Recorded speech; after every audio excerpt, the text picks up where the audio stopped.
Tani do të shkojmë drejt për së drejti në Komisariatin numër 6 jashtë ambienteve të Komisariatit, aty ndodhen disa prej banorëve të Astirit, prej protestuesve. Jo, kryesisht për banorët që marrin fjalën protest, kërkojnë të mbyllin gojën protestës.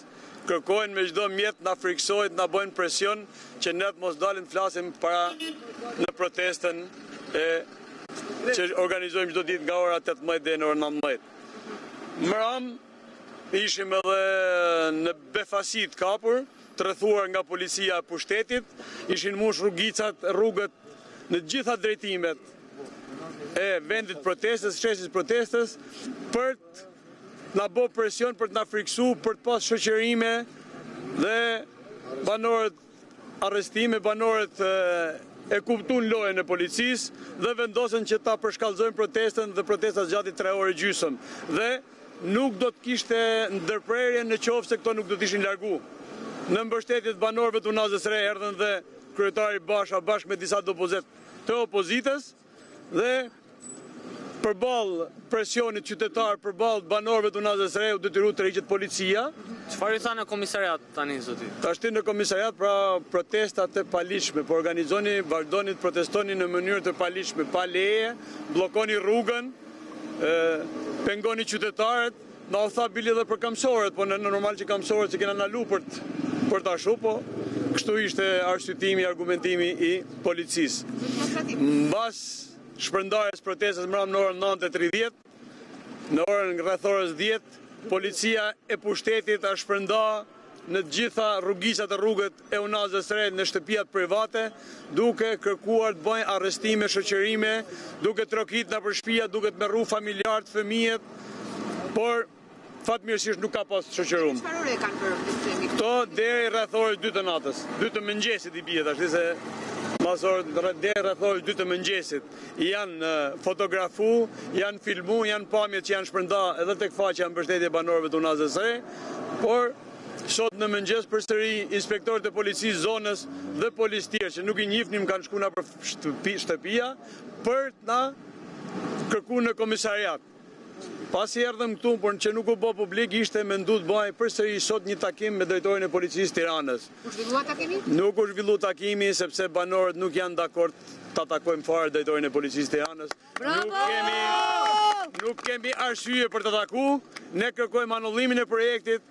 Ato që kanë dorë të anullojnë projektin Ministria e Infrastrukturës, kryeministri, se e dim që policia nuk e ka dorë, le ta bëjnë këtë veprim dhe qytetarët kthehen në shtëpitë e tyre, në banesat e tyre. Bravo! Protesta vetëm atëherë mbyllet, nuk mbyllet as me presione, as me ndalime, as me shoqërime, as me arrestime, me asnjë lloj mënyre tjetër. Përfitoj nga rasti, t'i ftoj banorët e Unazës re në proteste në orës 18 marrin pjesë masivisht dhe nesër para parlamentit të shkojmë ashtu siç kena shkuar në çdo protestë, të organizuar dhe më të motivuar se kurrë. Bravo! Se e vetmja armë e banorëve të Unazës re janë protestat, e vetmja shpresë e banorëve të Unazës re janë largimi i kësaj qeverie, se këto nuk kanë mend të anullojnë këtë projekt, sepse arsyet dihen. Ati projekti i kanë marrë lek, i kanë shpërndar lek, nuk jena ne, nuk hajmë barë dhe ne hajmë bukë, i dim se si zhvillojnë këto tendra korruptiv.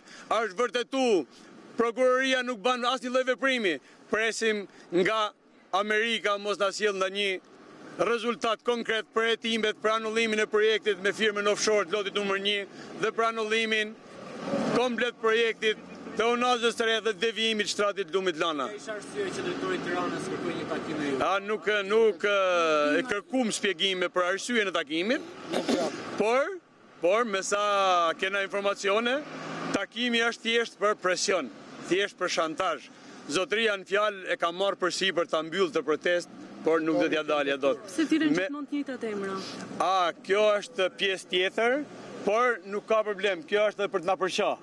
Që gjoja ne kemi pak nasi, por nuk kemi pak nasi me njëri tjetrin. Ne jemi gjithë të një zot. Jena gjithë barabartë, le ta thirrën. Protestuar njësoj të gjithë. Po të gjithë kena marrë pjesë në protestë, patjetër që kena marrë pjesë që të gjithë, por e nderuar gazetare, është zëri i protestës.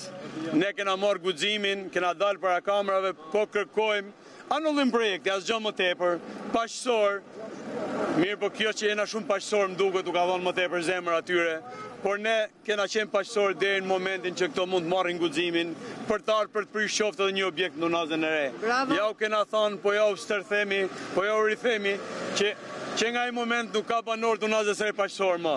Do habitin edhe ju si pas kënë qenë këto kashtur. A ju bëjnë këto provokime ashtu sikur se ju quajnë më rezistencë ndaj protestave? Ku ka provokim më të madh që ishte mush mram, ishte dyfishu protesta me civilat, policisë, të krimeve, kjo ku ka provokim më të madh? Kjo ishte thjesht për të na provoku, thjesht për të na vënë në presion. Por thash përsëri nuk ja dalin dot. Kena pronën në plan të parë, kena dalë për pronën, do ta mbrojmë deri në ditën që këto do të largohen nga ky projekt. Nëse edhe sot do të keni rrethim të lagjes, nëse mund ta konsiderojmë kështu, çfarë do të bëni? Ne sapo të largohemi nga këtu, ne do mblidhemi, do diskutojmë dhe do në varësi të qëndrimit të këtij pushteti do vendosim edhe ne të përshkallëzojmë protestën. Bravo! Nuk do të ketë nuk e pranojmë presionet fare. Ju tha që do të ketë surpriza. Cilat janë këto surpriza? Surpriza, numri pjesëmarrësve, do të shkojmë drejt bllokimit 24 orë tash rrugë. Nuk e kena dasht, ne kena bën 1 orë, ju kërkojmë ndjes për dorëzve të rrugës. Nuk do na të pengojmë njëri, por është alternativa e vetme, nuk kena rrugë tjetër. Aty kemi banesat tona. Aty janë banesat tona, aty e bëjmë protestën, edhe më pak se 1 orë kena reduktu në mënyrë që të mos pengojmë qytetarët. Por zëri jon ka rënë në vesh të shurdhër. Ato jo se nuk e ngjojnë, por ato janë veprime qëllimshme kësaj qeverie dhe vetëm me protesta mund të fitojmë këtë projekt dhe mund të fitojmë dhe të largojmë këtë qeveri. Bravo! Tani luti i tha të gjitha, por doja të shtoja diçka se këto me gjithmen ajo që i themi çdo natë qëndron të kjo qeveri. Kemi 5 muaj që protestojmë mënyrën më paqësore. Ajo që botën mram, ai provokim me forca speciale në Unazën e re, në një kohë që nuk kishte as i lloj ndryshimi përveç se protestojmë si qytetarë, 1 orë aty në rrugë kërkojmë anullimin e projektit. Projekti de facto ka ra. Projekti ka dalë korruptiv, por ne kërkojmë që dalet ta deklarojë dikush që është përgjegjës i atij projekti dhe thoje projekti u anullu dhe ne shkojmë shtëpia tona. Por këtu nuk kemi të bëjmë me shtetin shqiptar. Shteti shqiptar është i kapur nga banda e Edi Rams. Ne, po që kemi informacione sot, do dhunohemi nga forca speciale. Po që se dhunohet dikush nga forca speciale dhe do vinë ato, ne nuk marrim angazhime të mëdha. Do t'ja shikoni edhe ju tymin kësaj qeverie. Këtu i kemi thonë që para 5 muajve ullu me ne ka zgjidhje. Ti nuk do zgjidhje, ti do dhunë, ti do të na dhunosh. Ne që të na dhunoje dikush, tani pasi kemi fitu të paktën drejtën e fjalës dhe pasi kemi rregullu një shtet të paktën nga ana e ligjeve normal si shtetet e Evropës, vetëm të vdekur do të na i mohojnë protestën dhe fjalën e lirë dhe të drejtat tonë për t'i gëzuar ato prona. Është e drejta jonë legjitime që i kemi bë me mund dhe me djerës, jo si që i ka bëhe Edi Rama, që nuk je pas i llogari për vilën Currel dhe për pallatin Paj, dhe si që ka ky vemja bashkis, edhe Damian Gjiknuri, Afrim Qendro, miliarda i kanë vjedh këtij populli. Vinë dhe kricen me ne dhe na përplasin të ky komisariat, që ky është simbol i korrupsionit, që një ministër që dha këtë tender për të bërë kaq bukur dhe sa miliona euro ka bë, është njekje penale për trafik droge. Kjo është qeveria që na sundon ne sot.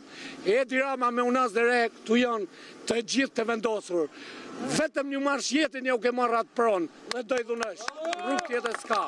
Ne jemi të vendosur. Faleminderit dhe du të falenderoj të gjitha mediat që na kanë mbështet, të fillu të Shijak Televizion, të Faksi, të Ora News, të News 24, por jo mediat Kos dhe mediat Pallat. Ato shkojnë atje te bashkia, edhe syri net më falë, edhe syrinet. Faleminderit gjithëve. Si mund të ndjes një grua dhunë duke qenë se ju jeni thirrur? Atëherë gjithmonë marr pjesë në Komisariatin 6, është era e 12 që thirrem komisariat. Nuk e kam problem, vetëm se na motivojnë më shumë për këtë protestë. Protesta jonë është e ligjshme, është legjitime dhe i them komisariatit, na pyetën që keni marrë pjesë, kemi marrë, do marrim derisa ky projekt të marrë fund. Dhe nuk ka punë, kur të shkelin mbi trupat e nënave tona, të fëmijëve tanë, atëherë do vinë të prishin banesat e Unazës së re. Prandaj, i themi këtij shteti, kur u bë një vjedhje 40 milion euro dhe nuk ka para drejtësisë asnjë pushtetar, merren me banorët e Unazës së re që i kanë katandisur në pikë të hallit, të na lënë rehat në shtëpitë tona. Nuk i kërkojmë shtetit as punësim, as ishim të punësuar vetë në banesat në dyqanet tona, i kemi paguar shtetit për 30 vjet taksa me radhë, prandaj të na lënë rehat se kjo nuk është puna, po donin të vitnin për veten e tyre. Se rruga është e bërë 8 korsi, prandaj duan për oligarkët e tyre të bën gradacela si që kanë bërë, neve të na lënë rehat, të vinë të na japin pjesën që në takon dhe neve të rrim rehat nga kjo qeveri. Prandaj ky projekt të marrë fund dhe nuk do lejojmë as burrat kur të kalojnë mbi trupat tanë policia, atëherë do të arrestoj dhe burrat e Unazës së re. Bravo. Atëherë përshëndetje juve, mediave që nuk jeni pjesë e kazanit, se ati po si urdhërove zoti kryeministër. Kanë qenë banorët e Astirit të nderuar shikues protestuesit në ditën e 137 të tyre, pra sot ka hyrë para Komisariatit numër 6 që kërkonin lirimin e të afërmëve të tyre dhe sigurisht që ata pohuan e ditën e sotme që protestat nuk do të ndalen, protesta do të mbyllet atëherë kur do të anullohet projekti, kanë thënë ata.